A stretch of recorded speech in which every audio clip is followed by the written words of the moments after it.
Wyclef Jean, BKS1 Radio. Let's go. This is Essence Atkins, and this is BKS1 Radio. Hi, this is Melba Moore, and you're listening to BKS1 Radio. Yo, check it out. What's the deal? This the chef. Giving a big shout out to my peoples. Big KS, you already know what it is. Salute. What's up? It's your girl Monifa, and I'm hanging with BKS1 Radio. Hi, I'm Iyanla Van Zandt, and you're listening to BKS1 Radio. BKS Radio, baby. Hey, this is Jasmine Guy for BKS1 Radio. What's going on? This is Lamont Rooker, and this is BKS1 Radio. Shout out to BKS1, the best kept damn secret in the business. Hey, what's up? This is Raven Goodwin from BET's Being Mary Jane, and shout out to BKS1. Hi, this is Leon. You're watching BKS1 Radio. BKS1. God bless y'all.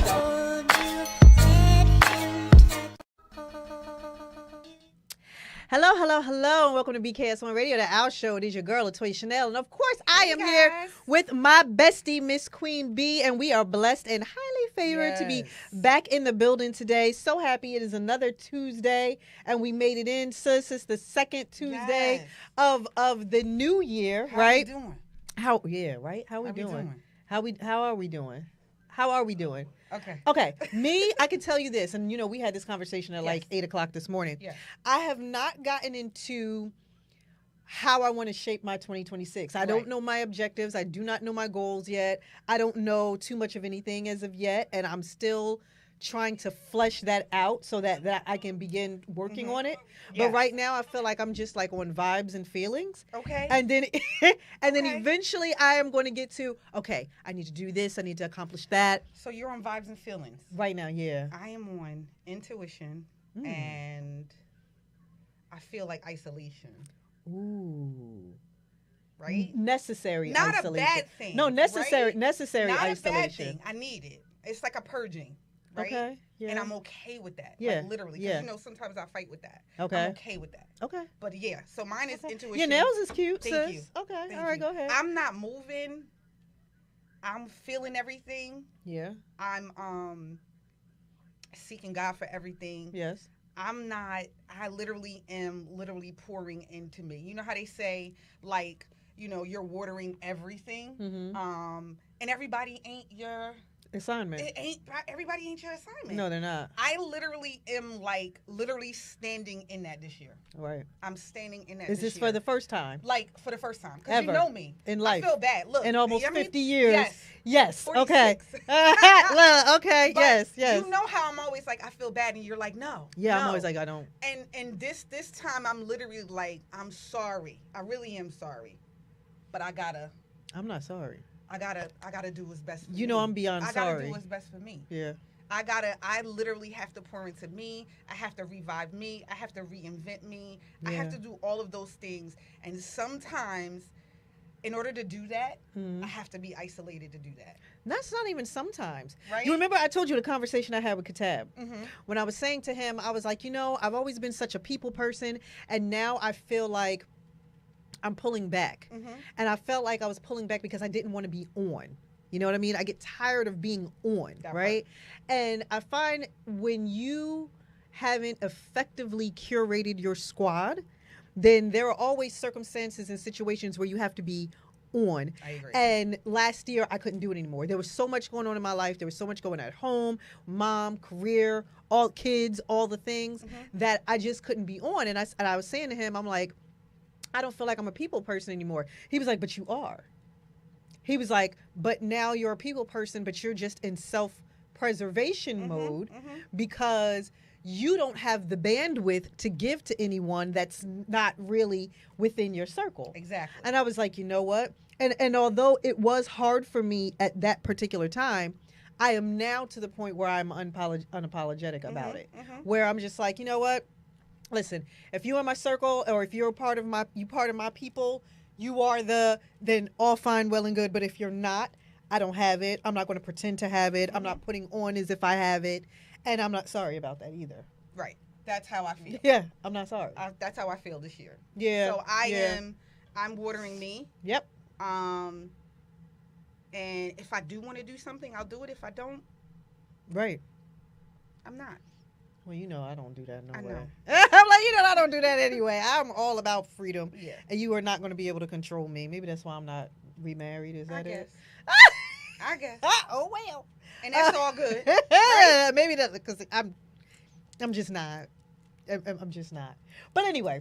Yeah. So that's where I am right now at the beginning of 2026. I have not done the goals or the objectives. I haven't done any of that. I haven't even begun to think about those things as of yet, but it's coming. I'll have a moment where I get to focus and say, I need to do A, B, and C. I think I've last year, it's funny because everybody keeps talking, you know, I'm an Aries, right? Mm-hmm. So a lot of people keep talking about, this is the year of the Aries, yada, yada, yada. Is it? Yeah, that's what everybody says. Okay. Everybody's been like giving words about Aries. Anyway, this is my thing, yeah. Because 2025 was a hell of a year. Yeah. It was a hell of a year. What do we deem it? I think what was our last show? We deemed 2025 something. I can't remember. I don't know. It's all a lesson. It was, oh my God, more than a lesson. A lot of grief. Mm-hmm. And like we just talked about, grief's a journey. A lot of grief. A lot of, I want to say, it's, you know how you feel like you got life figured out? Mm-hmm. I almost felt like, I almost felt like the rug was pulled. Like, it was like, my God. You think like, you know this, but you know nothing. You know, like the surety and the certainty that I thought I had come to finally get and know. Or you thought you knew. Yeah. It was like, like, you know, you tried it. Yeah, you know? yeah. Thought you knew. Yeah, oh well. It was like, you ever seen that dude? The dude, I'm always bringing up scenarios, but the dude who be like with the dollar. You gotta be quicker to that. Gotta be quicker to that. That's how I felt like 2025 was. If I could do with some nation, that's how I feel like 2025. Yeah. For me. Yeah. So I'm over here like, whew. You happy to be out? I'm happy to be out. For the most part. Yeah. But I'm looking forward to 2026. Okay. I think letting go of fear for me. Okay. Is a major thing. Okay. Letting go of fear is a major thing for me. Yeah. And I'm not saying fear because everybody has fear, but I think the fear that paralyzes is what I am trying to deal with and get through and walk through. As far as like what's paralyzing you? Because like what happens is what area of life is paralyzing? I will tell you this. Just anything, of all areas. Because what happens is that there used to be a time when fear catapulted me to the next level. It was like, all right, you fearful, but hey, I'm going to jump and leap. I'm going to use this fear. It got to a point for me where I felt like I was literally like, I don't want to move, and I don't want to do this, and I'm scared to do this. And the uncertainty made me stand still or sit still or be quiet or be unsure, more unsure, right? Yeah. And I don't like, and paralyzing looks like bed rotting, laying in the bed, scrolling, you know, not being present. And I'm not saying like literally you could be in a room full of people and be like, so, you know, you're not present. And then just not being present for yourself because their avoidance was a thing for me. Like I would avoid everything heavy that I felt like I had to deal with. And I just don't want to, you know, I want to walk through the paralyzing fear. That's what I want to do. Okay. That's all. All right. That's me. Okay. Well, that's us. Well, that's us. That's me. We'll come back to us. Yes. We got some more time for us because we do have an amazing guest who is in the studio with us. And, you know, when talking about your people and the people that I've met over the last, you know, year and some change, I met this young lady, right? Because we were talking about some business stuff with, you know, my 9 to 5. And from the moment we started speaking, we just literally started connecting on so many of life's everything, from caregiving to just being a woman, just, you know, all the different things. And we were supposed to be talking about a show or something like that. And the conversation just kept going. It was like, girl, well, no, because this, that, and the other. No, and I said this the other day, and I said this the other day. Yes. And the conversation literally kept going from there. And that's part of what I'm talking about when I'm saying curating your squad and make sure you are surrounded by those who you understand and they understand you. You don't have to overly explain yourself. And because you need that. That's I feel like that's some sort of security in that, right? So in the meantime, yes. Everybody please help us welcome to the studio Miss, let me open your mic. Miss Melyssa Ford. Yay! Good applause. Awesome. I should have said NAACP award nominated Melyssa Ford. Yes. I mean, that's just one thing. Right. You know what I mean? It is, like, but I just want to say, like, no. Yeah. Like, it's big. Oh, it's big. The things you've done. I mean, but whoa. Yeah. Like, whoa. Well, you know what? Let's start off with that. Tell us a little bit about how does this process work? Tell us about how the process works and how we do all of that, right? Well, there's a point in time in which you can there's submission times. Yeah. Blocks of time in which your work can be submitted for whatever, Webbies, shit, whatever, Emmys, right. Oscars, right. The NAACP Image Awards, and my podcast was kind of on a tear. Earlier in 2025, we had won a Gracie Award, which is a very prestigious award awarding women in media, and then the NAACP Award, nominations opened up, and I'm not sure how long they've been awarding podcasts. I want to say maybe about 3 years. Okay, so that's fair. Longer. That area is fairly It's kind new. of a new category. A lot of award shows are doing this now. Like the Golden Globes just had their first podcast award category, and I believe Emmys are also doing it as well. So it's really podcasting is here to stay. Right. It's really here to stay. And so I believe that my team, we submitted specifically for our episode with Malcolm Jamal Warner because we were the last interview that he did before his tragic and untimely passing, which still is just it's still such a shock to even try to process that. And knowing NAACP and just the way that he has been, the tributes were pouring in after his passing. That there is going to be a massive tribute given to him at this year's NAACP Awards. I'm sure it's going to be him and D'Angelo. He's still nominated in certain categories. It's possible. I'm not sure. I haven't seen all of the categories because there is so many categories. But to just to be acknowledged and nominated by an organization that's over 100 years old. This one of the biggest organizations that honors educating Black folks, the civil our civil rights and everything. It's just. It's major. No, it's major. It's major. And it's major for us. Like, just to be real. Women. It's major for us. And I'm in a category with Michelle Obama. What? I saw that. Yeah. I saw that. This is where, people who say it was an honor just being nominated. Right. You mean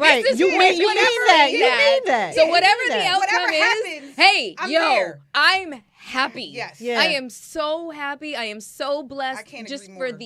the acknowledgement and the recognition, and to say that these are my peers in this space. Absolutely. I'm good. Tell us how you got into this space. Now, you and I have had this conversation about how you got into podcasting. Yes. But tell us how you got there. You've done so much more prior too. Yeah. Yeah, I've been in the podcast space for 10 years now. 10 years now. I started by starting Hollywood Unlocked Uncensored with Jason Lee back in LA in 2016. Yeah. And I was on that show for 4 years. Okay. And then Hollywood. Okay, Hollywood Unlocked. Okay, yeah, so that's more of a. It was an entertainment podcast. Yes. Okay. Entertainment, lifestyle, culture, that Gotcha. sort of thing. Okay. So it was myself, Jason, and another co-host. It was an interchangeable chair, but when I left, DJ Damage was with us. Okay. And but prior to that, in 2019, I had started my own podcast called I'm Here for the Food. And our tagline was, people were just like, so is it like a cooking show? I was like, no. Maybe we might expand into that, but right now, the tagline was welcome to I'm Here for the Food, where we discuss topics that feed your mind, your spirit, and your soul. Yes. And my goal was, on Hollywood Unlocked, we really interviewed like a lot of celebrities, and that's great, but it leaves so many other types of guests off the table. And there's so many fascinating people in this world living on the fringe of society or, doing these fascinating jobs and stuff like that. And so I just wanted to interview people who interested me. So that meant I'm interviewing one week a death doula, or the next week a sex trafficking recovery expert, or the next week a former porn star. It really, I'm just curious about the way that others live. And if I can use my platform to kind of like educate people, my whole theory was don't judge a book by its cover. It's easy to say, but it's hard to walk in that practice. So my whole goal would be to try to humanize people who you might have looked at in a more one-dimensional manner. And no, I don't know anything about that whatsoever. No, you don't. Yeah. No, you don't. So I started I'm Here for the Food in 2019. So I was doing that in Hollywood Unlocked, and we hit the ground running. It was really, really, really great. And then pandemic came along and mollywopped all of us. Yes, it did. And then at the same time, my mom was battling cancer, and it was extraordinarily aggressive. And, she lost her battle with cancer. So I lost her in May of the pandemic. And it took a long time to feel the ground underneath my feet. Yeah. And I'd also like to mention that I found myself at the intersection of perimenopause and grief. 0 stars, wouldn't recommend. You have no idea. Yes, I have every idea, honey. I have every idea, hunty. Okay, so back to podcasting. My God. Once I started to feel the ground underneath my feet, and I started to feel like grief did not have me in its firm grasp, and I could actually function, I thought about bringing the podcast back, but a new iteration of it because of what I had just experienced, and also learned from the experience. I learned how many women are ignored. All of us ignored after a certain age. The medical community, the medical industry, by and large, ignores us. They don't teach medical personnel how to treat menopause and the symptoms of menopause. So women are basically just forced to deal with this. It's called a full castration event, people. Okay, now if men were going through something like called a full castration event, I mean, sound the alarm. Everybody would be hear about it. Exactly. Absolutely. Okay, like they have ED, and it's just like there's 30 drugs for it. Or commercials. Every time you turn around. Constantly. Constantly. So I just found myself in a constant state of rage, which is a symptom of perimenopause, and also just like, WTF, why is there nobody to help us? Why don't medical doctors know about this? And I was like, you know what? I'm bringing my podcast back, and this is what I want to do. I want to, provide the most up-to-date information based on peer-reviewed studies, research, and doctors who actually have taken it upon themselves to teach themselves, learn more about, treating their menopausal patients and feature them on my podcast. So that was one of the main tent poles of bringing my podcast back, renaming it, rebranding it, Hot and Bothered with Melyssa Ford, and, putting a strong focus on women's sexual health and wellness, mental health overall, and pro-aging advocacy. Well, but see, there was the two things that you mentioned. You mentioned grief, and you mentioned menopause and perimenopause. But grief is something that most people don't want to talk about either. Oh, yeah, no, absolutely. Nobody wants to talk about grief. No. Nobody wants to talk about, we talked about caregiving, you know, like you talked about taking care of your mother. People don't want to talk about caregiving. There's typically you know, if you work in corporate, they're like, oh, well, you have 2 days. Yeah. You get 2 days off because, were you related to them? Were you not related? How were you related to them? And I just find it so, it's hilarious to me. What makes you say this person is my family, it's not my family? I can come back and focus on your numbers in this amount of time and everything is just supposed to be okay. Yeah. So the two things that you mentioned, you know, caregiving and grief in one, and menopause, perimenopause in another, these are all areas that people ignore. Yeah. These are all areas where there is no support. So unless you really have a circle that you have created for support, you're just kind of out there on your own, just really trying to figure it out. You really are. I just want to say, no, because it's everything you said. And shout out to my mom who's probably watching, but I'm gonna have to say this.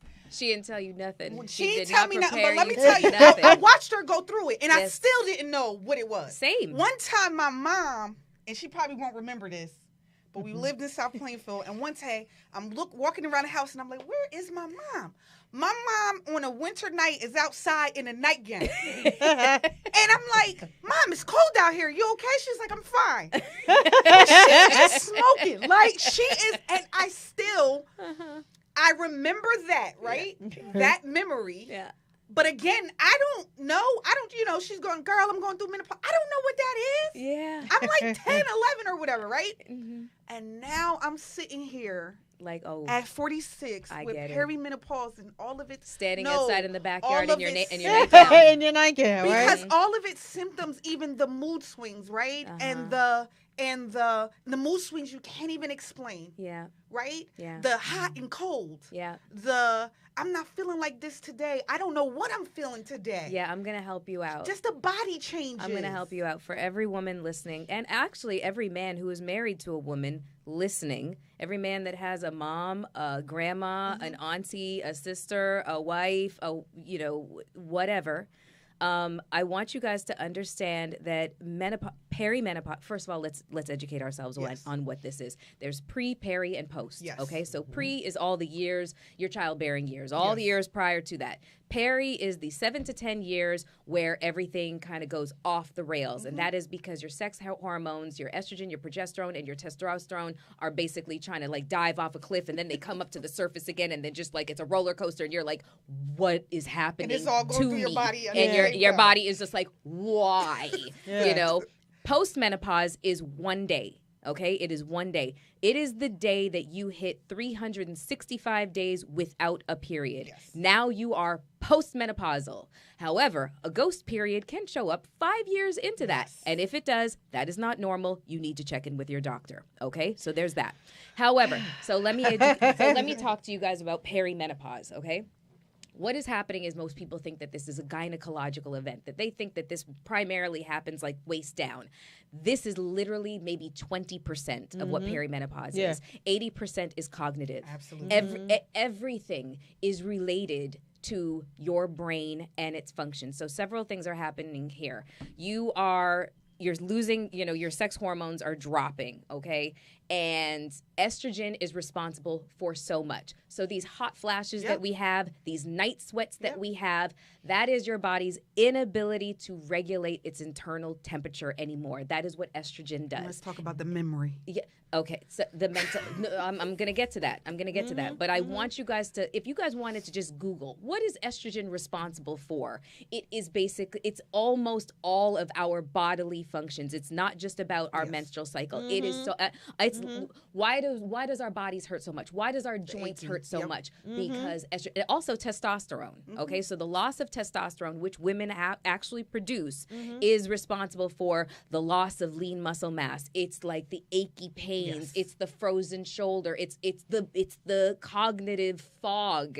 That's also a loss of testosterone. There's so many things that our sex hormones are responsible for. The loss of progesterone is the loss of our inability to fall asleep and have a quality sleep straight through the night. But what I also want women to understand during this time is our brains are actually pruning themselves. Our brains are literally changing. So there is a doctor by the name of Dr. Lisa Mosconi, and she had the wherewithal to take one woman, scan her brain in her premenopausal years when she's young, in like her 20s, 30s, whatever. And then she scans her brain in her 40s, where she's going through full-blown perimenopause. And then she scanned the same woman's brain post-menopause. And the results were shocking at all of the areas that fire up when you're younger and how they don't fire up the same when you're going through perimenopause, and the areas in the brain and the back that are firing up. Yeah. And so what this will make you understand is, first of all, that matriarchal societies is what nature intended. That's number one. Women are supposed to be the heads of society. We are supposed to go through the whole phase of maiden, mother, Renaissance, crone. We're like, just like whales, just like elephants, just like bonobos and another faction of the primates. They all go through menopause. And the matriarchs of those animal groups are what lead their pods, are what lead their families. They lead their societies. Yeah. So patriarch is very, very unnatural. And as you can see, it's extraordinarily destructive. We should be running things, because one of the things that happens to our brain during this time, we're already naturally empathetic. It's the reason why biologically we're the ones that are tasked with carrying progeny. But as menopause, as we go through this phase, that's the center of our brain that just seems to expand. So so it's like a natural inclination to nurture the next generations, to become grandmas, to become the crones, to become the matriarchs of society. That is what nature intended. We are not living in a natural state. Shit. What year? So let me ask you this: as evidence, right. Yes, in evidence is everything. In everything, right? Because perimenopause starts at different times for different people, and they'll usually, like my doctor told me, he was like, he can't tell you nothing. He said usually he said usually whatever age your mom began, count 10 years back. What? He said whatever year. Is that man math? What? He said whatever year your mom began menopause, go back 10 years, and that's probably when you will begin perimenopause. Okay, so that's what I was told. Okay, I don't know. Okay, so I don't know. I don't know either. I don't know either, but that's what I don't know how I feel about that, because it was a very marked event for me, and my mother did the same thing. Didn't say nothing. This is what she said one day. She was like, "Oh, by the way, I started to experience menopausal symptoms around 42, so it's probably going to happen for you then." I was 41. Girl, you couldn't have told that's me. it? That's it? Anything That's before? it? So I'm thinking, hey, yeah, I could still have kids if I wanted to, all the way up until 50. These eggs are scrambled, child. New. But people, you're saying it was a marked event so for you. So the conventional thinking is that perimenopausal symptoms start to show up in your 30s. And I don't know who that's happening to, because in my 30s, first of all, you could bounce a quarter off of any part of my body. I was tight as hell. Right? Okay, I was hills like for days. Nails, but nails, wait. No. My mother started going through menopause at 38. Okay. And by 40, she was done. Okay, well, did she have any? She had nothing. She had endometriosis, nothing removed? She had no symptoms. She had nothing. She had a cycle that sometimes would stay a little bit too long, and then one day it was just gone, and that was it. Wow. And that was 38 to 40. By 40, she was done with everything. She is the exception to the rule. Yeah. That is an anomaly. I won't say that's not normal. I will say that is not the Definitely average an woman. anomaly. That's not going to be the average woman's I'm praying. Yeah. Genetically, hopefully, we can do something the same. Right. I'm praying but for you know that. what? And I think for me, I'm okay with going through the physicalities, right? It's the mental for me. Yeah, honestly, because I almost that's felt the like I hardest was going part. crazy. No, that's the hardest part for women. Right? The physicality is one thing, but when you say to your doctor, I just don't feel like myself, and that is the commonly used phrase. Yeah. And doctors are like, okay, well, here's an antidepressant. And then you can't put words to everything. Like you don't know. Yeah. There's no language. Fog, right? There's no language. I can't for really it. put the language that goes because honestly, I don't know how. I mean, even one of our closest friends, on a daily basis with the heart palpitations. Yep. She thought she was dying every day. Yeah. And it literally felt like she was dying on a daily basis. And she's back and forth to the hospital and all of these different things are going on. And she's having these crying fits and different things. And they're like, oh, okay, it's just menopause. You're fine. Just go home. You're fine. I understand. And that right there is what is a crime. Yeah. You know what I mean? Like the fact that we are so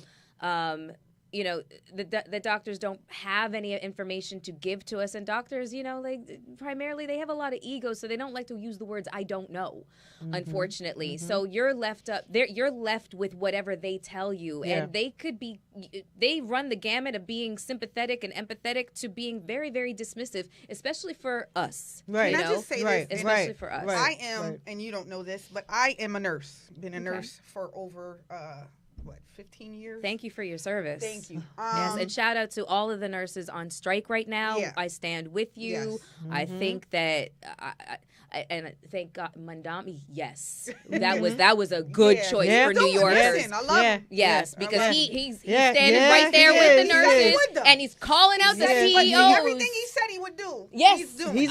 Right? We like it. He really we is. like it so with far. that. Okay, Yeah. but So, go right, on. I'm Sorry okay to with interrupt you. No, you're fine. So the thing with me is, what was I saying? You're a nurse. I'm a nurse. And I think what happens is, it just kind of evolves. It revolves from back in the day. It kind of stems from back in the day where we did not talk a lot about women's health. Right. A lot of things were when a girl started her menstrual, that was a secret. You really couldn't tell anybody. You told like the family, like the mother, the aunts, or something like that. But it wasn't. If something hurt, I've watched in my career and me and her share this all the time, and I shared it with my other friends too. A lot of young girls not tell their parents some of the ailments that they have when it comes to their breasts, or when it comes to something, about their body parts, or just I don't feel right or whatever. A lot of times girls do not convey their feelings to their mother or whomever else, or a doctor. And a lot of times I've watched children, young teenagers, lose their lives. They put a tampon in. And forget all about that. And forget all about it. One, forget all about it. Two, you leave it in too long. Yep. We're not educating enough. We're not discussing enough. I know, but if you think about, how girls are primarily raised, That's what I'm saying. we're raised to feel shame. That's what very, I'm saying. That's very, my point. very early. We are raised and tasked with responsibilities that don't belong to us. Don't entice boys. Don't wear this. Don't get me started. Don't wear that. Don't do this. Good girls don't do that. Yep. So we're taught from very, very, conditioned. Yep. Not taught. Conditioned from very, very early ages that it is our responsibility to make sure that we don't attract the quote-unquote wrong attention. So what's the one thing we say? When we always say this, right? We always say this when we were growing up. You were a hoe if you dated multiple people. We ain't say sleep with. If you talk to multiple men, you were a hoe. Or you fast. Or you fast. You were fast, yeah. That terminology is so harmful. And, that's one of the long-held beliefs that, we kind of have to challenge ourselves with. Like, where did, you have to challenge yourself with a lot of your long-held beliefs and just see, well, where did this originate from, and why do I believe it so wholeheartedly without ever questioning it, and what is the alternative here? And I encourage everybody to do that with just about everything that they think. We're losing the ability to critically think. A true sense of accountability is being accountable to yourself and the way that you think, and just kind of like the way that you operate. But yeah, I mean, there's a very, very real problem with the way that we we raise our girls and we love our boys. There's a very, very real problem there because so much of how we raise our girls gets rooted in so much stigmatization and shame, it results in this. It is. You know, I didn't really talk to my mom about periods and bras and whatever else. I talked to my girlfriends about this. I learned a lot from them. But it's like the dumb leading the blind. Yeah. What do these bitches know? We're 12 and 13 and 14 and well, I read this and blah, blah, blah. And, you know. I love my mom, and I know she watching. So, Mom, I love you. I do. She did the best that she could with the tools that she had. The tools that she had. And then in her day, it was that, right? Yep. But the thing is that my girlfriends taught me about shaving. My girlfriends taught me about smelling good. My girlfriends taught me about, like, exfoliation. Girl. No, seriously. Skincare regimen. If I could tell you our conversations, right? I know them. You know them, right? Yes. So just that. Like they taught me. Yeah. And it's funny because I always have this conversation. I swear there's a lot to me, you don't know. But so I always say this. So, you know, I'm married to a woman, and this is the thing with me is that I grew up with all boys. Have all boys, grew up in a household with all boys. So, of course, a lot of people go through that phase of tomboy. When we wore baggy jeans. That was a big thing. That was a whatever. Well, me, I always say to myself, the reason why I think is my girlfriends. My girlfriends is like, they wearing heels and they doing this and they doing that. And it was, even though I grew up with a whole bunch of boys, I'm like, yeah, I want to do the makeup and I want to put eyeliner and I want to do this and I want to do that. And I think that's what made me, you know, not a stud, but made me just feminine. Y'all, I always give it to them. Yeah. They made me feminine. Yeah. I mean, you know, our girlfriends, especially that time, you know, the preteen into teenage years, God bless you if you had that circle of girlfriends that, you know, that really kind of like, that's what I had. You know, just kind of like held up whoever was the weakest link. It's because in some form or fashion, every one of us would be the weakest link in some way. So my role in that was I was blessed to be able to talk to my mother. Right? Yeah. I was the one. We still do. What they all still talk to my mother. Yeah. Right? They'll call. Like, I could go in the house and I'll be downstairs with her for hours. I don't know. And I don't even get to her room. Yeah, I don't. They call and talk to her. Yeah. And they'll be like, yeah, I was just, and I'm like, I'll call them and they'll be like, I'm on the phone with your mother. I'll call you back. I'd be like, Sandra calling me. What? You know? So my mom was that one for all of us. So I was blessed to be able to talk to her. So I'd get whatever information from her and, you know, just disseminate the information. Yeah. Well, my mom said it. You got to do this. You got to do that. My mom gave me a wealth of information too. Right. But like you said, for the most part, though, women don't have that. No. For the most part, you're leaning on each other. Johansson. Growing up, we had Sue Johansson. Johansson. Do you remember Sue Johansson? Yes, I do remember Sue Johansson. Okay, so Sue Johansson, freaky.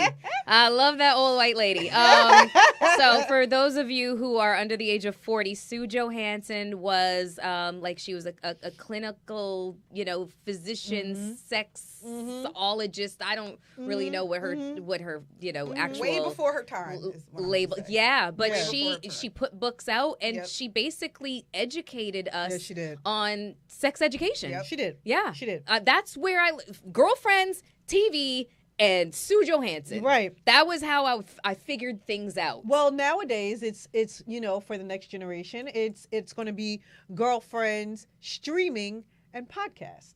I think so. You know? I think so. And so it'll be shows like this where, you know, your daughter is going to say, oh, yeah, I was watching my mom's podcast and they talked about this and they said that. So now we are the educators. And I will say, I with do what's scroll with what's TikTok. coming next. You know what I mean? Yeah, I do scroll through TikTok like when I'm scrolling in the bed. And I literally do like, you know, fashion and just everything that has to do with us. And I'm glad that there's so much more conversations now in 2025, or just the 2000s, I should say. We're definitely a lot better than we were. Well, I think it's because Gen X is now in their perimenopausal years and menopausal years, and we're pissed. We're the forgotten generation, okay? We're the generation that, you know, our parents were both working, And so they put a key around our necks. Latchkey kids. So we're latchkey kids. I know, I heard that. Yeah, we're latchkey kids. So we came home on public transportation. Don't open the door. At the age of 7, 8, Yeah. shit Open like the that. door. You know, Yeah. don't burn the house down, but Right. but make yourself some food Yeah. because Yeah. me and your father won't be home until such and such, such and Yeah. such. My parents literally said, I'd be like, well, when are you guys going to be home? Don't worry about it. The animals will take care of you. So they let me have any animal I wanted. There was like 6 cats, 2 dogs, birds. Are you serious? I'm not joking. Somebody, I don't know if it was my mom or my dad, but the words were, the animals will take care of you. And you were in Canada And at I was the in time. I was in Canada. Oh So my gosh. can you believe? Hold on. Let's just really think about this. So you taught your 7-year-old to take public transportation with a key to the house around their neck, and you didn't think that there was anything wrong. Nothing wrong with But that. here's the But thing. that was the norm. We made it. Yeah, but that was the norm, though. We made meanwhile, it. So no one said, hey, here's a little girl with a house key, so I can just kidnap her, get the key, go to her house, do all these things. Nobody even thought like that. No. It was like, this is the norm. But this is crazy thing. perfectly You got my fine. nephew now. It's Shout out perfectly to fine. Richard. You got my nephew now who's like, you can't leave kids by themselves. Okay, Like, listen, he let me tell you literally used to something, be like- okay? I used to be like, I'm just running to the car, right? I just got to go get something out the car. You can't leave kids by yourself. There was Dude, a commercial. We were by ourselves. There was a commercial that said, it is 10 p.m. Do you know where your children children are? are? Yeah, Because our yeah. parents were like, I don't know. You know what I'm saying? if you were out in the street playing, then If the lights are not on, don't come inside this Yeah, damn house. you And don't you, come I'm in the thirsty. house. Drink Not to from come the in garden hose. Yeah. The next work, I'll be like, can you please give me something to drink? Because if I go inside, she's going to make me She's stay gonna make inside. you stay inside. Yeah. Yeah, exactly. Yeah. So Gen X is called the forgotten generation. I agree. And so Gen X had to like MacGyver our did. whole lives Figure it together. out. We had Figure to it figure out. things out Figure it with out. some string, duct tape, safety pin, a prayer. Yeah. Like that was our lives, you know? Yeah. So we've had to learn everything On our own. all on our And own. still. So come Still. perimenopause, we're like, hold on one second here. Mm-hmm. This is yet again something. No one told us. yeah. Yeah. Yeah. Yeah. So, yeah. Yeah. now we're mad. Yeah, Okay, yeah. we're mad, we're fed up, but I will say this. The greatest thing about perimenopause is you lose your ability to give an F. Oh, my God, you You do. have no more I am Fs shedding that. to give. They're gone. I'm tired. Leave me alone. Yeah, yeah, Okay, so yeah, let me yeah. just go back to 2 things. Yeah. Okay. One, because I wanted to talk about that marked moment Yes. for perimenopause. For me, the marked moment was hair falling out in clumps in the shower, nails that were so brittle they were like Skin. paper. Yeah, it was like peeling skin. This mena belly that would Oh, not isn't it go awful? anywhere. Isn't Yeah. it What I call it. I call it a tire. Meanwhile, I'm Melyssa Ford. I've had a 19-inch waist for I don't know how long. I was like, what the fuck What happened? you know, what's happening here? Yeah, this So is- there was the it's a meta problem. belly, there was the hair falling out in clumps, the skin drier than the crypt keeper, and Yes. I've been known for my skin my whole life, and I was like, what is happening Yeah, here? yeah, And then it yeah. was like the lack of concentration, the mental fog. I had to write down on my phone why I was walking into another room. Oh, my you know What God. I'm saying? Like it was crazy. I still forget. Yeah, I still write down in my phone while I'm walking what in was a the room. meme when he be like paprika or the one we're in the grocery store Yes, and he's like, yes, Lord, he's like, bring Lord, it back bring to it my back to my remembrance. remembrance. Why am I in this store? Yes, He's like, yeah. paprika. To-do lists are my friend. My notes in my phone are my friends. Yeah. So these were the things, and then the inability to regulate my sleep. Like, let me tell you something, okay? Me, sleep, if I was traveling, I'd go into a hotel room. First thing I did was hike that sucker up to 80 and sleep like a bear for 12 hours. That was my norm. Now, oh be up. my God. First of all, I'd be waking up 6 to 7 You times. got to do a sacrifice, a prayer. Yeah. I mean, if you're So- like, I just want to sleep for 5 hours. During Yeah. that time, the night sweats, I would be sweating straight through the mattress. I'd be waking up 6 times a night. And it was in sheer panic, like, you know, and guess what song was playing through my head What? on a loop? Time time keeps on slipping, slipping, my slipping. God. And I was like, oh my God, what is going on? Somebody just kill me now. Just like, what? So I went through all the remedies. I did all the things, but the thing that really helped was hormone replacement therapy. Okay. Yeah. Yeah, that was very helpful. A lot of women are very scared of hormone replacement therapy. We are making some strides right now in the medical industry because they have now finally removed the black box warning from all hormone replacement therapy products. So I encourage all women who are suffering, please talk to your health practitioners about hormone replacement therapy and find out if this is something that will work for you, because there's other things that I want to caution women about. The onset of osteopenia and osteoporosis is very, very real. Statistically, 30% of women 5 years into menopause will lose a tooth. Why? Because this is your bone, your jaw, okay? And so our bone density starts to decrease. I had a friend that just had her entire top and bottoms replaced because her gums started to, not her gums, I'm sorry, the bone started to deteriorate. Yeah. And they were trying to drill down to find something to connect the new set of teeth to. But she started going through this in menopause. I want to caution women that osteoporosis and the loss of bone density is so real and it is so detrimental to our long-term health. There's a statistic that says once you break a hip, which is very easy to break once you've entered into your menopausal years, it like increases your mortality, your potential for mortality. Well, you know that. By I like, have too many patients that I will tell you, I have too many patients that do not recover from a broken hip. Yes. Right. Yes. A lot do not recover. Yes. There's so many that I've seen. So what I want women to understand is I want you to pressure your healthcare, your physician or provider into prescribing a bone density scan for you. Yes. Okay? Yes. Now, they say that you're supposed to get them at the age of 50. I said, no, I want it now. Right. And so I got sent for one. And guess what it showed? It showed signs of osteopenia. So now at least I have a baseline. Yeah. I know where I'm at, so I know what to do. I don't like the age thing, though. I don't like it either. I'm going to be honest with you. I do not like it The either. age thing is not, that should be like... Listen, you want to know why I hate it? Chadwick Boseman is a perfect example of how age and the beginnings of screenings do not line up, because he passed away from colon cancer, I want to say at the age of 42.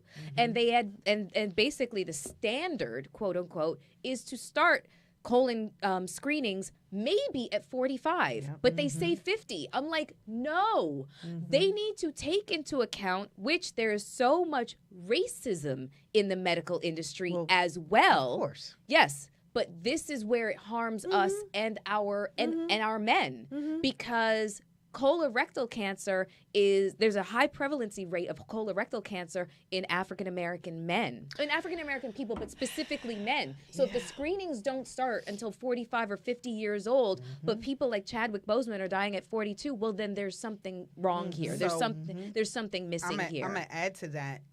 Literally, my shirt is my sister-in-law, who was like my sister. 42, passed away from colon cancer as well. We just lost her August. I'm so sorry. Right. I'm just saying. Yeah. Yes. My mom passed away from colon cancer. Do you understand what I'm saying? I'm saying, and the crazy thing is my mom beat colon cancer. You know what I mean? She's still here. But I lost my sister-in-law to it at 42. So I am like...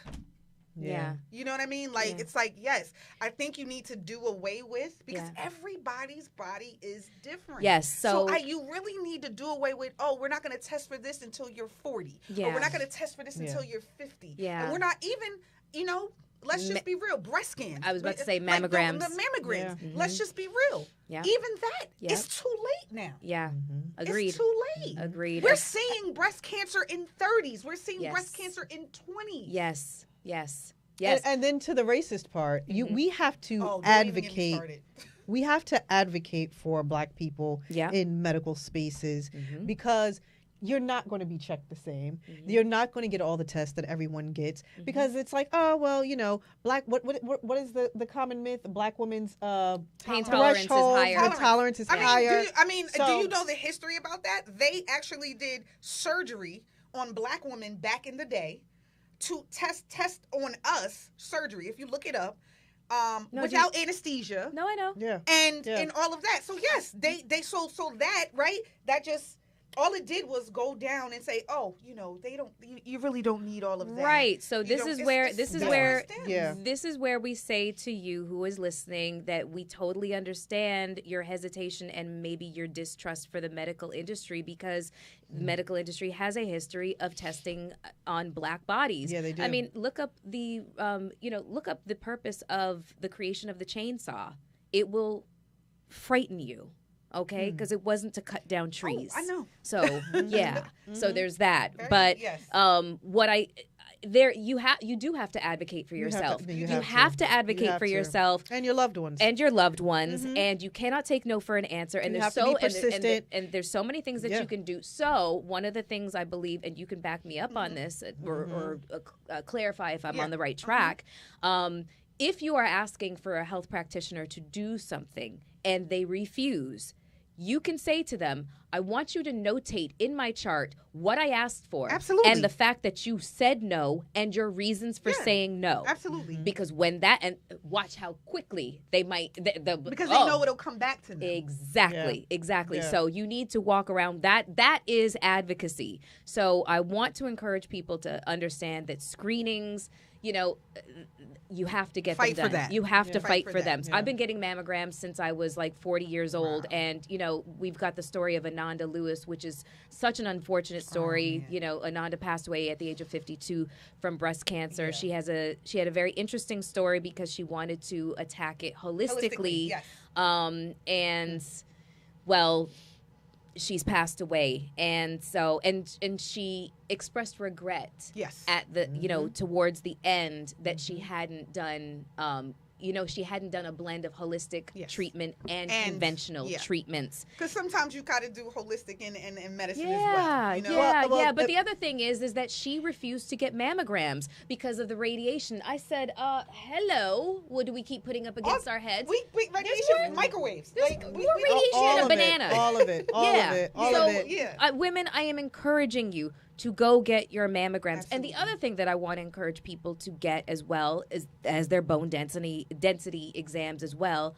Once women enter into perimenopause, our cholesterol levels start to shoot up. All the way up. Okay, and you could be doing everything the same. Yep. You could be eating the same. You could be exercising the same, and it's just like, what the hell is happening with our cholesterol levels? I am not a doctor. I can't tell you why, but what I can tell you is that heart disease and stroke, cardiovascular disease, is the #1 killer of black people. Yes, of black people. Yes, it is. So, keeping that in mind, I feel like if you talk to your doctor about this, they should send you for what's called a CT calcium score test. Yes. And what that will do is that will test how much plaque has begun to calcify in the arteries of your heart. Because high cholesterol is not necessarily an indication of heart disease. That's true. But regular cholesterol is not necessarily an indication that you don't have it. That's true.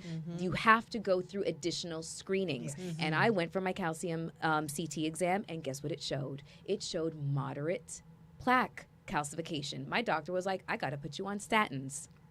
And I was like, what? And how old were you? Was it recent? Or it was 2 years ago. Okay. So I was 46, 47. Okay. And you know what's... Because I know I'm seeing in the 30s a lot. Yeah.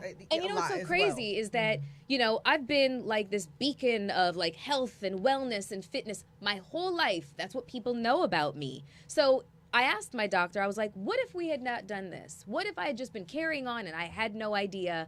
And he was like, you probably would have had a cardiac event within the next 5 to 7 years. And so imagine that. I end up with maybe a full-blown heart attack. And people have been like, but she was so fit. She's and so she was so healthy, young.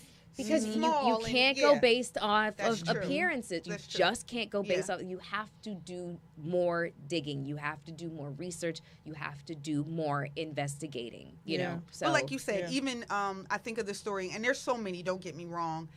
But Venus Williams, when she had the blood clot, and she was, having her daughter, and she said the magic words, "I don't feel right. Something's not right," and they didn't take her serious. Nope. And she just had to press Was and that press Serena and press. Williams? Serena Williams. I'm sorry, yeah. Serena Williams, Venus' sister. But she had to press and press and press, and something really was wrong. Yeah. Of course. I just, I'm on nursing pages, a lot of Black Nurses Rock and all that other stuff, and we just literally had a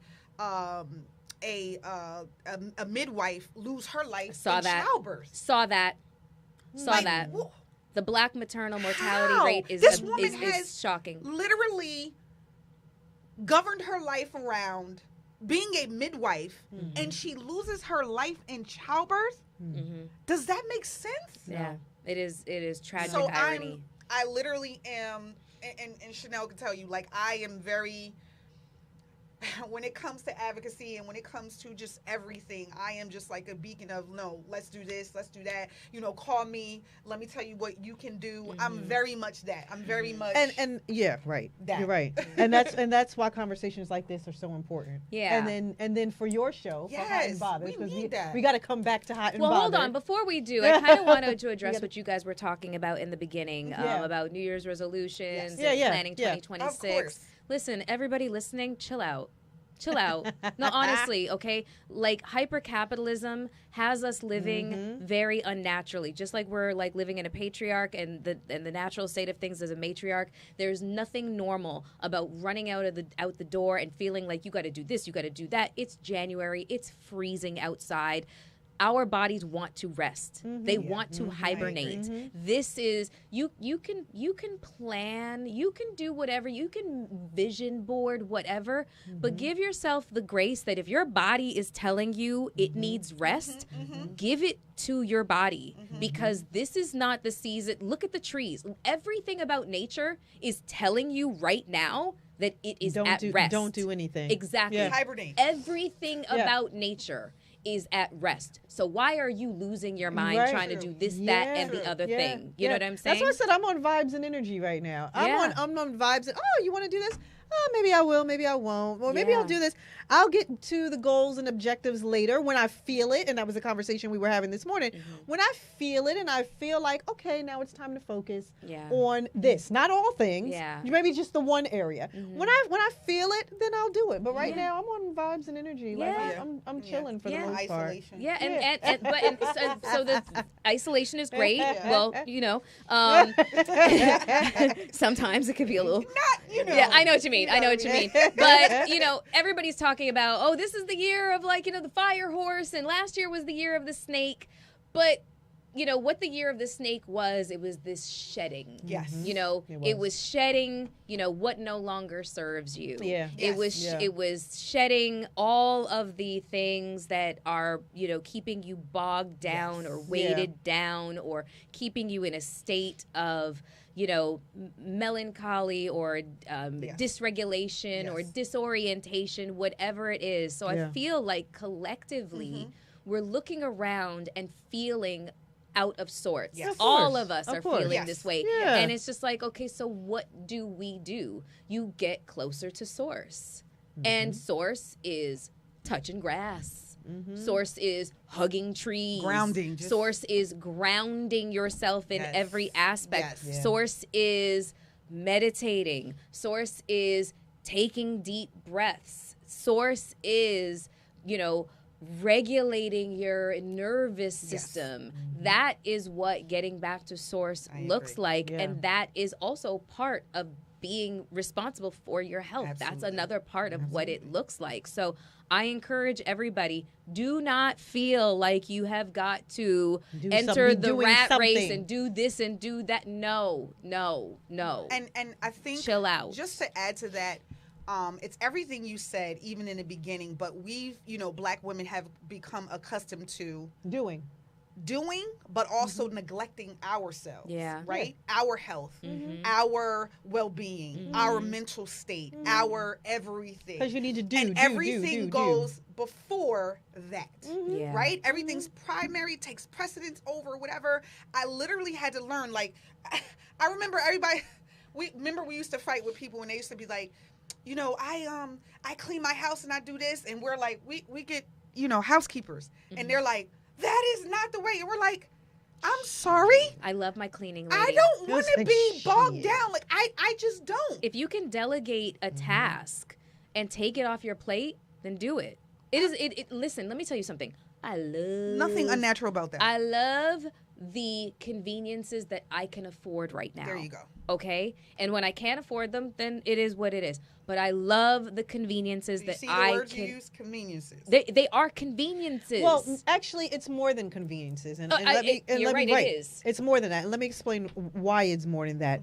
Because naturally, we weren't in position to do all of this and do all of that. Of course. There was, even in matriarchal societies, you had the women, there were these women that cooked, and there were these women that cleaned, and there were these women that led.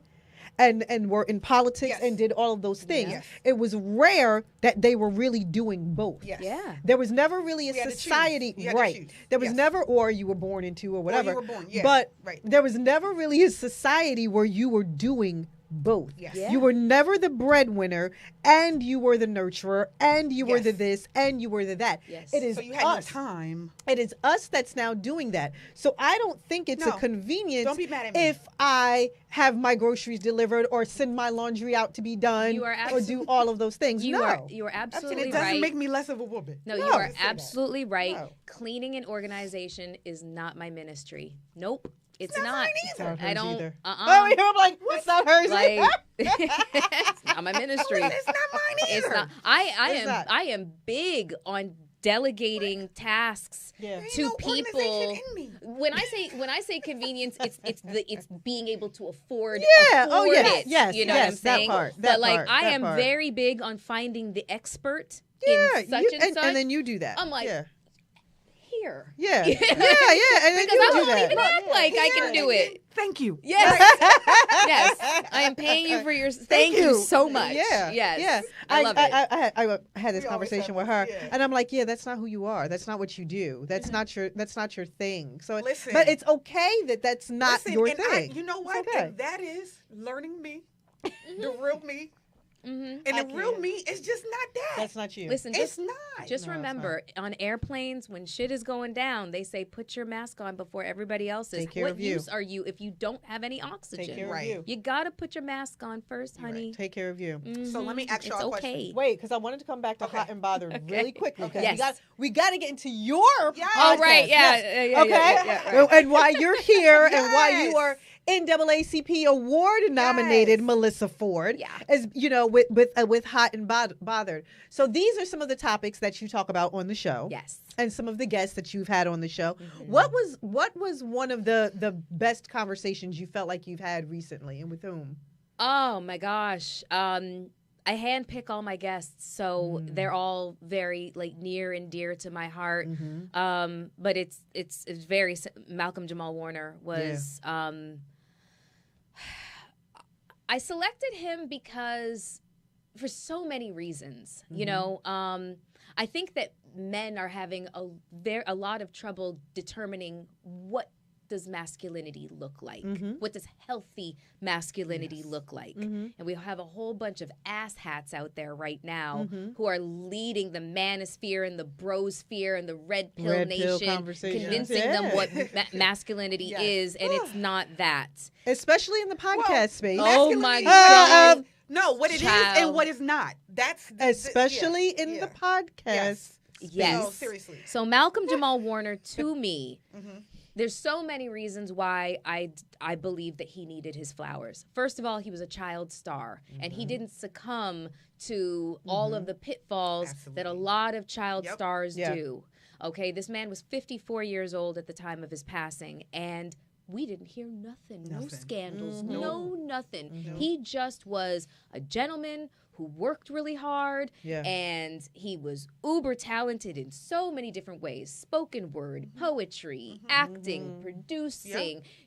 He was brilliant. You know, and he had no scandals, and everybody that crossed paths with this man had nothing but wonderful things to say to him. That he just was one of the warmest people that they'd ever met, kindest people that he'd ever met. And then, you know, he had gotten married a little bit later on in life, and he had an 8-year-old daughter and a wife at the time of his passing, and they were literally just like the light of his life. He was so protective of them. You never saw their faces in any pictures or anything like that. So protective of his family, and you know, and he was aging so well. You know, he was just such a handsome man, so healthy. So we got to talk a lot about, you know, pro-aging advocacy and stuff like that. And, you know, I just happened to ask him, which was not brain science, you know, to ask a 54-year-old man who has had such a storied career, you know, well, what is the legacy that you're hoping to leave behind? And, you know, what is it that you hope that, you know, people remember most about you? Little did I know what was going to happen 2 months later, but it just was a real question that I think people start to ask themselves in their 40s and in their 50s. Have I led a meaningful life? Have I had a positive impact on people's lives? You know, if I haven't, what changes can I make? You know, and I think that I like to have these kinds of conversations with my guests because I want to get people thinking about their own lives. And so top of the list right now is and probably will always be Malcolm Jamal Warner.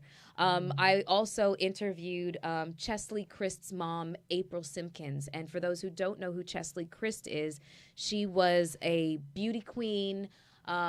She was a practicing attorney. She was a correspondent for Extra. She was a stunningly beautiful woman. And at the age of 30, she completed suicide by jumping off of a building in New York City. I believe the date was January 30th, 2022. And when people saw her, you know, and saw her pictures and saw all of the accomplishments, people just had a really difficult time understanding. With so much. They didn't even know. And so her being the face of, you know, of suicide, but also high functioning depression, really made people stop and think about, you know, the reasons why, you know, somebody, you know, and what it looks that like. Seemingly is so successful. Exactly. And how it doesn't matter. I mean, Anthony Bourdain is another example. Kate Spade, worth $500 million, is another example. Like, there's so many examples of people who have completed suicide that Robin Williams, that most people will look at and say, but they had it all. And it's just like, to you. To you. And so I want these conversations to resonate with people so that, you know, they find maybe some commonality, or maybe they start to understand somebody that's in their lives that maybe they didn't understand, and maybe they can have a conversation with them. Like, that's the impact work, is that hopefully the conversations that they hear happening on my podcast, it encourages them to go and, you know, maybe repair a relationship and, you know, with a friend, with a loved one, with a family member. Have you had to do that? And let me tell you why I ask. Because here we talk about, this show is our therapy, right? And we're very transparent about, you know, all the things that are going on in our lives. Now, granted, we don't talk about all of our business on camera, right? But we're transparent. Some of the things we're comfortable with sharing, we share. And so we always say, you know, this show, the purpose of this show is to have the tough conversations, to start the conversations. Like, you can't have healing if you don't just at least start the conversation. And the hope is, through the conversation, you are now taking this back to someone else, and then you guys are talking about it, and you guys are talking about it, and you guys are talking about it, and starting the conversation can hopefully help us to heal, you know, as a people, right? But there are a lot of times that we have had experts and doctors and a lot of people on this show, and when they leave, we just sit there like, I'm like, wait. That's me.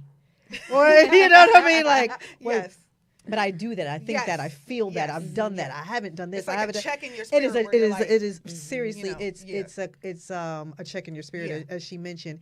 And so, there were time periods that I've left this show and I've had to have conversations with people and be like, you know what? I'm sorry, I said this to you and I probably shouldn't have, because I just learned that during this time period you were probably going through and I was probably thinking that you were, and blah blah blah blah blah blah blah blah blah. Has that happened with your show where you have left a show and you've had to go back and say something to someone like, Yeah. yeah, Just recently, actually. really? Okay. Yeah, Okay. just recently, actually. Yeah. How do I say this?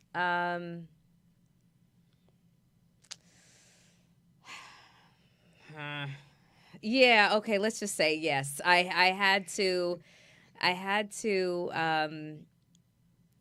screw my courage to the sticking point. Where's that from, Macbeth? And I sent a voice note to a friend that we had a big fight. It was a big fight. He called me names I did not like. So he owes me an apology too. But I started by saying, Bless him. The role that I played in that argument going off the rails, I want to call you and say that I apologize. Right. And that I also understand, even though you were a little heavy-handed with the name calling, you might have been slightly accurate in the names that you did call me. Okay. And That's big. That's major. Yeah, That's major. and I also said I have been discussing with my therapist the things that you accused me of, like the names that you called me, basically called me bitter and angry, so I talked to my therapist. No, that is hilarious. Yeah. We'll talk after. After the show. So I basically sent a voice note and I basically said, okay, you might have been slightly accurate. You were a little heavy-handed with the criticism. Maybe you ain't have to say it. You have to say it like that. Right. But I do want to apologize for my role in this, and I do love you, and I hope that we can repair our friendship.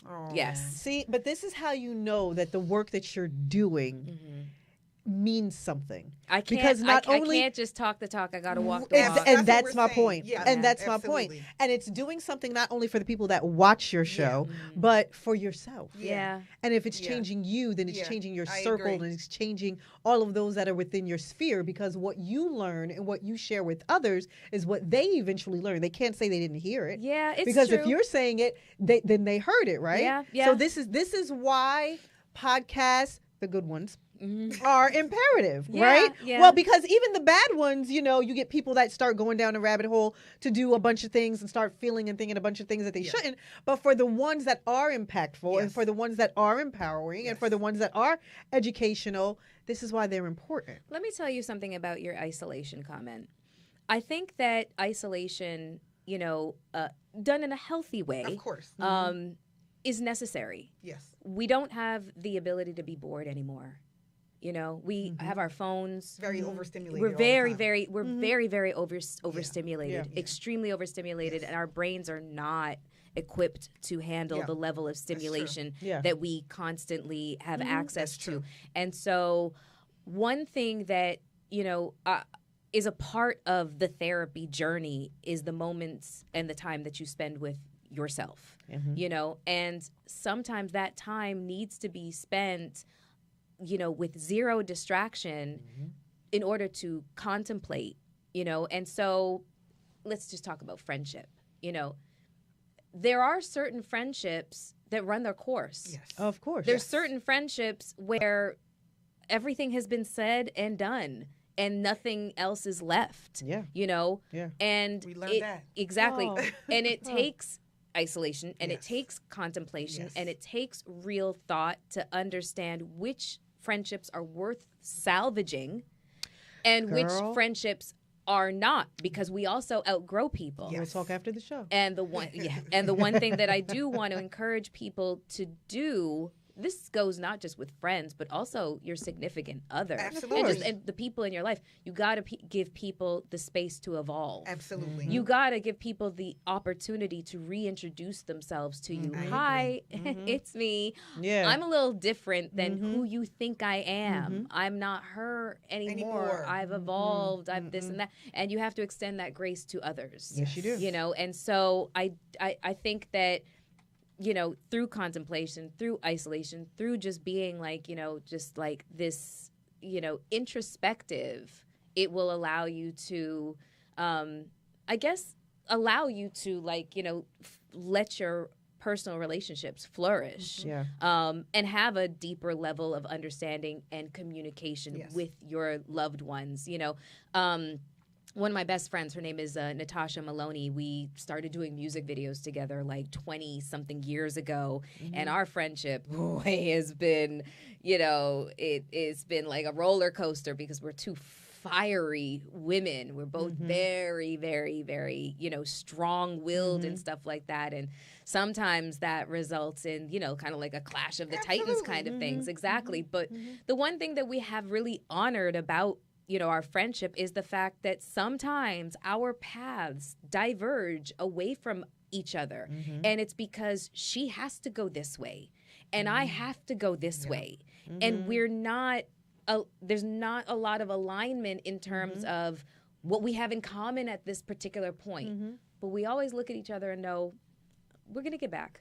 Yeah. We're going to get back. There's no point in stressing and, you know, trying to force something. We will get back. Yeah. And and we come right back. And now our friendship is stronger than ever because now we're grown women. And that's fine. And that's a green flag in a relationship, right? Because as long as you're going in your separate direction and no one is facetiously saying, oh, she's going over here because this is happening. And no, as long as that's not happening and there is a mutual respect between one another, no, she has to live her life. She's doing this. I'm living my life. I'm doing that. That's perfectly fine. It's when you have the opposite of that that you know that's the red flag. And it's like, maybe we don't need to come back because maybe there are more issues here than we're, you know, I've learned that. I think discussing. I've always tried to repair everything.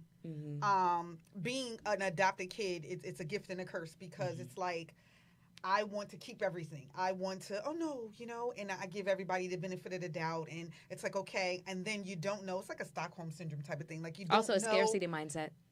You don't know. You know what I mean? Yeah. So I am now to the point where I'm like, Basima, it's okay. Like. It's okay. Like this has run its course. Let it go. Yeah. And one thing that Olivia Dean, it's a song that I listen to all the time when she said, you know, when love is shared, it's not wasted.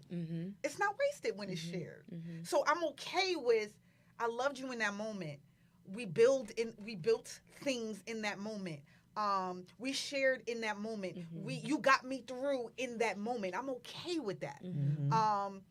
And maybe that was just what you were designed to do and what I was designed to do for that moment. For that, for that moment. Yeah. It's okay. And I respect you for those moments. I really do. Yeah. And I love you for those moments. I don't even hate you for those moments.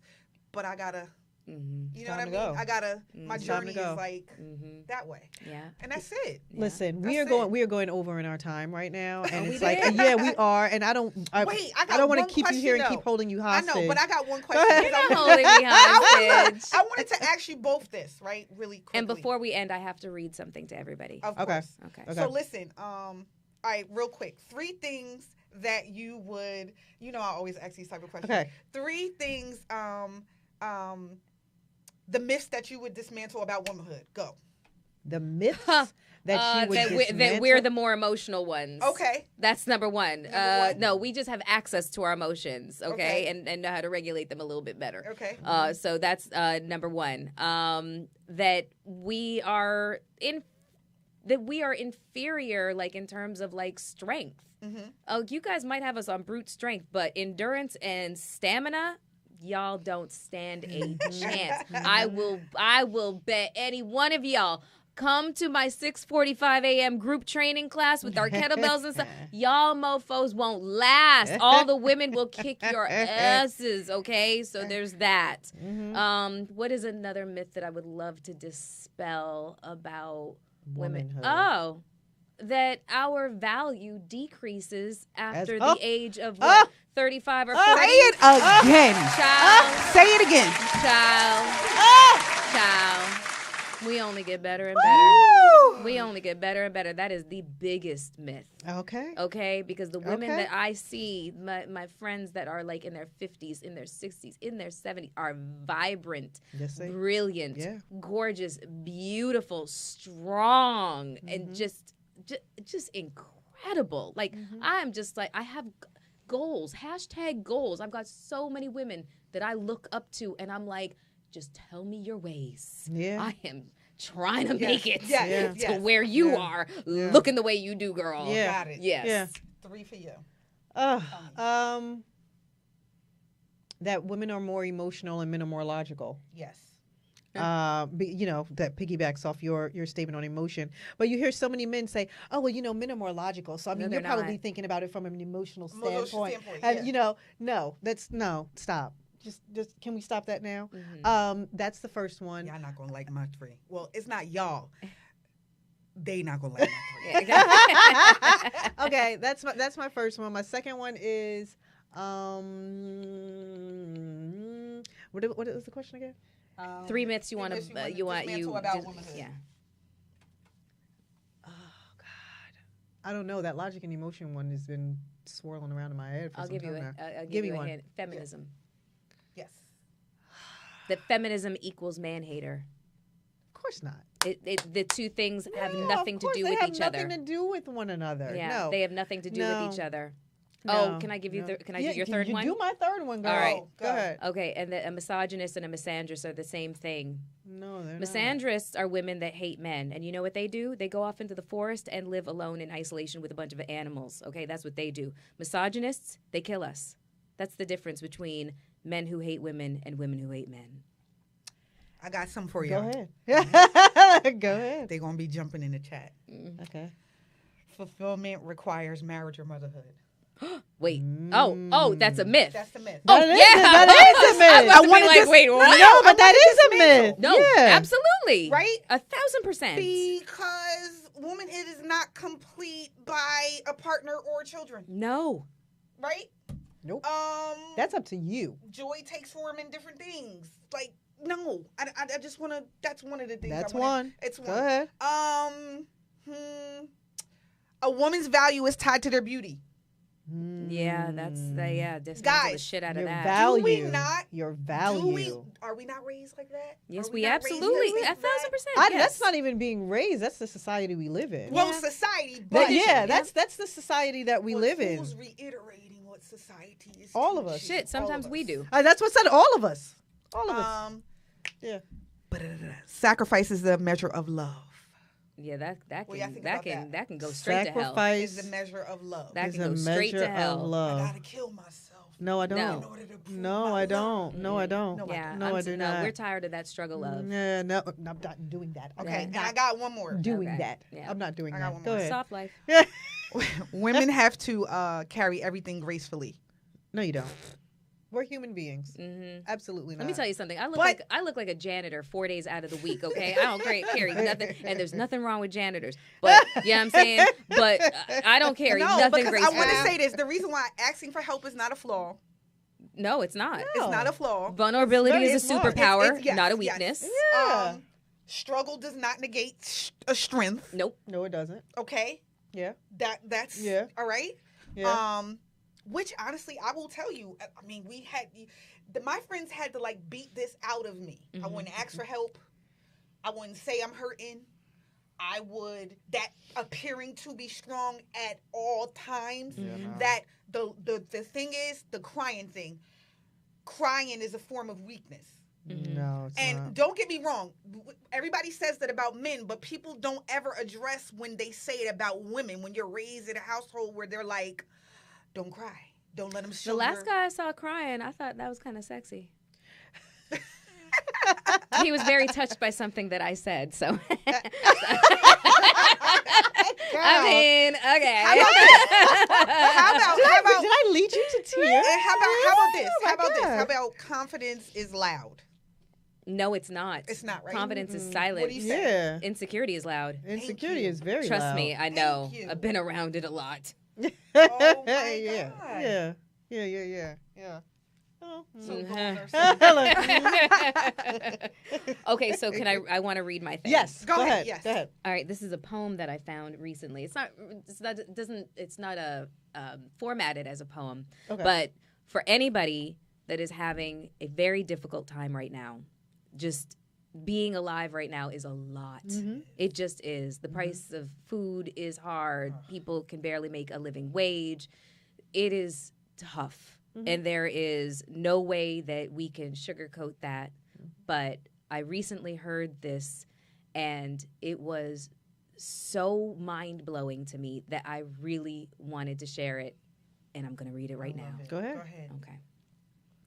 In the event that you wake up and find your soul separated from source and manifested into material form, don't panic. Your condition is only temporary. You have been selected for the opportunity of human incarnation.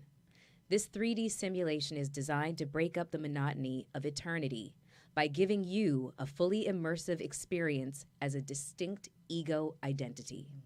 Your body will serve as your physical avatar as you navigate a dense and dramatic reality. There will be many distractions causing you to forget your true nature and origin. You will experience a range of emotions from joy to loneliness to despair. But remember, no matter what trials and traumas you encounter, your soul remains perfectly safe. At times, you may feel lost or afraid. This is totally normal. If you ever need guidance, simply slow down your busy mind and bring your awareness to a quiet place inside yourself. On this planet, nothing is permanent. People and things will come and go. You will fall in love and form sentimental attachments only to lose everything that you hold dear. So cling to nothing too tightly, even yourself, and when it's time to let go with grace, for nothing is owned, only borrowed. As you walk among the people on the planet, try to be a good guest. Tread lightly. Remember that you are only visiting. Don't make a mess. Listen more than you speak. Give more than you take. Don't keep your soft heart locked inside a glass cage. Protect from wear and tear. You'll never make it out alive, and time passes quickly.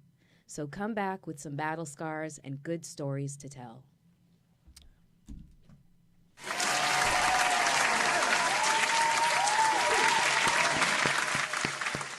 That actually was going to lead me into a whole nother show. We have to have you back. we got to have you back at some point in time. If you're not jet setting or around the world somewhere, we got to have you back. I'll find a pocket. Yes, because I have a question from a guest I saw on one of your podcasts. But we'll talk about that after the show. Okay. In the meantime, final thoughts.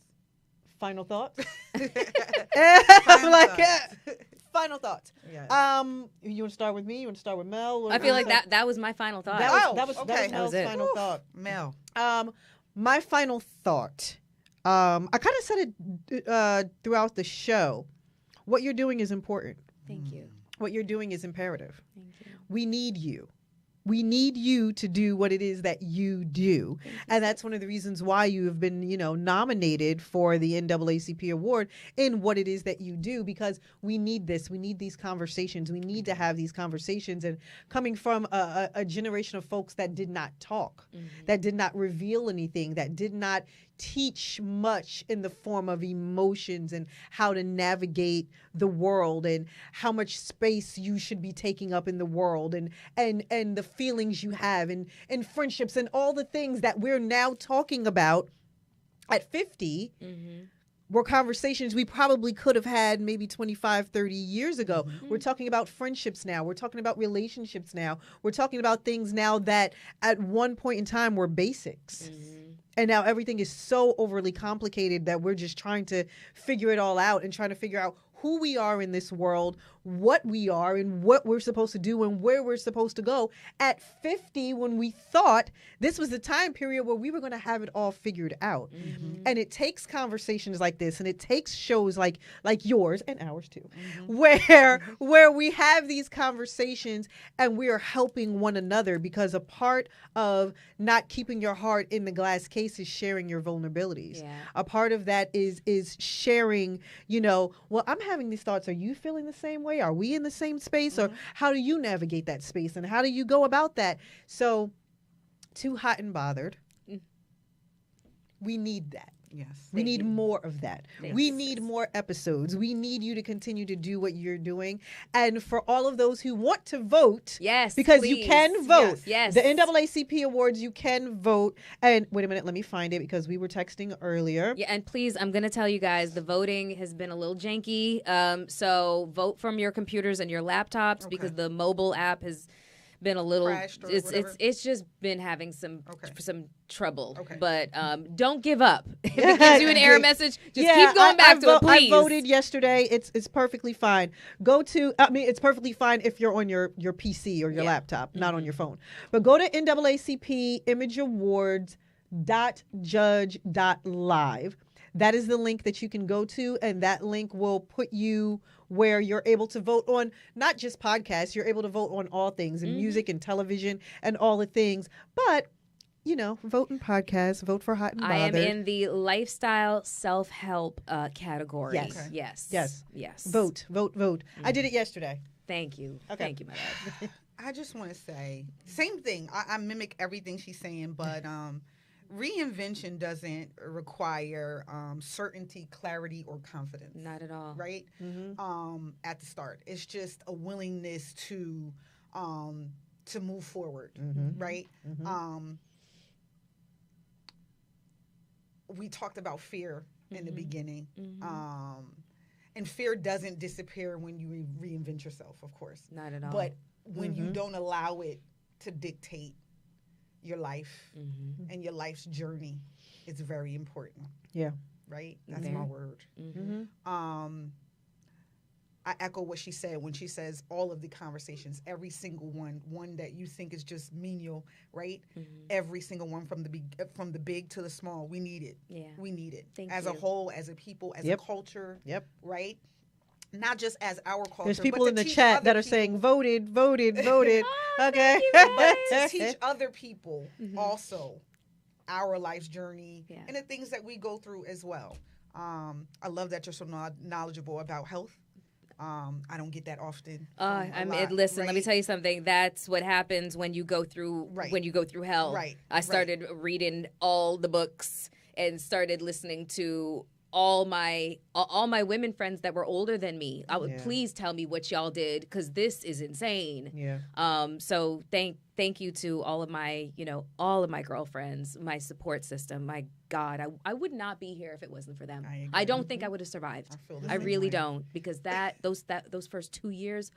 Ooh, child. So everything we delved into today is just, it's life's journey. It is us dealing with perimenopause, grief, taking care of our parents, losing our parents, just all of that, right? Losing our friends and things.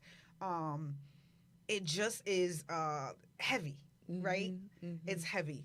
And I think kudos to having people to hold your hand while you're going through it. Yeah. Kudos to you being transparent enough to allow people to see that this is our journey. You know what I mean? I appreciate you. I do. You're so welcome. Don't thank stop. you. Don't stop. I won't. I promise. I'm going to keep on going. No, thank you guys so much for having me. Thank you. This is wonderful. And we gotta have you back. We gotta have you back. We gotta have you back. Absolutely. This was great. Yes, to everybody that tuned in, however you saw us, whatever platform you saw us on, yes, we had the NAACP nominated Melyssa Ford for her Hot and Bothered podcast in the building tonight. Make sure you vote at NAACP Image Awards. Hold on, I'm going to go back to it because I want to say it one more time. NAACP Image Awards.judge.live. Go there and please make sure you vote on hot and bothered so that we can have not the NAACP nominated, but NAACP winner the next time she comes back in the studio right here on the Owl Show. Yes. When we have her back. But to everybody that tuned in tonight, as we always say, we love you guys for watching. We love you guys for listening. God willing, we will be back here next week. Same time, same place, different show. We appreciate you. Thank you, everybody. Love you guys. Jeff, take us away. And